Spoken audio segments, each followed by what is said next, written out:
Magandang umaga mga ka-happy hour. Narito ang mga balita para sa MBC TV Network News Update 11 AM edition.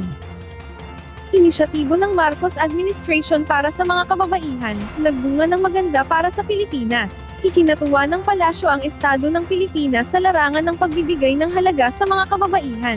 Ayon kay Presidential Communication Office Undersecretary at Palace Press Officer Attorney Claire Castro, patuloy na nangunguna ang Pilipinas hindi lamang sa pagpapahalaga sa mga kababaihan, kung hindi pati na sa usaping may kinalaman sa gender gap, at pagtuligsa sa gender inequality. Lumalabas din ani Castro, na pan-25 ang ranking ng Pilipinas sa buong mundo sa Global Gender Gap Index mula sa 148 na bansa, habang ikatlo naman ang bansa sa Asia Pacific noong 2024, hinggil pa din sa usapin na may kaugnayan sa pagpapahalaga sa mga kababaihan. Ang lahat ng ito ayon sa Malacanang ay sa pamamagitan na din ng mga patakaran at inisyatibo na ipinatupad ni Pangulong Ferdinand Bongbong Marcos Jr. sa tulong ng Philippine Commission on Women.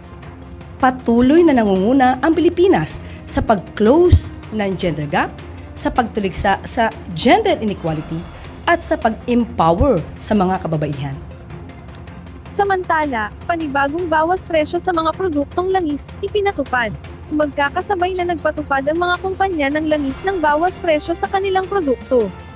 Kaninang alas 6 ng umaga, nang ipinatupad ang 1 peso and 70 centavos na bawas sa kada litro ng gasolina, habang mayroong 90 centavos naman ang bawas sa kada litro ng diesel, at 1 peso and 80 centavos naman ang bawas sa kada litro ng kerosene.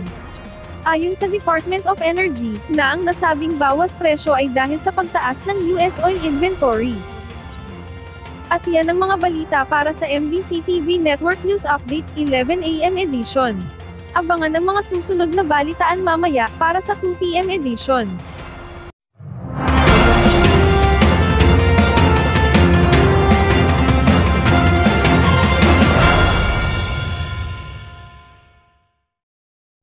Mga ka-happy hour, kung gusto mong manood ang mga balita sa MBC TV Network News Update, mag-subscribe sa aming YouTube channel, i-like ang aming Facebook page, at i-follow sa aming TikTok account.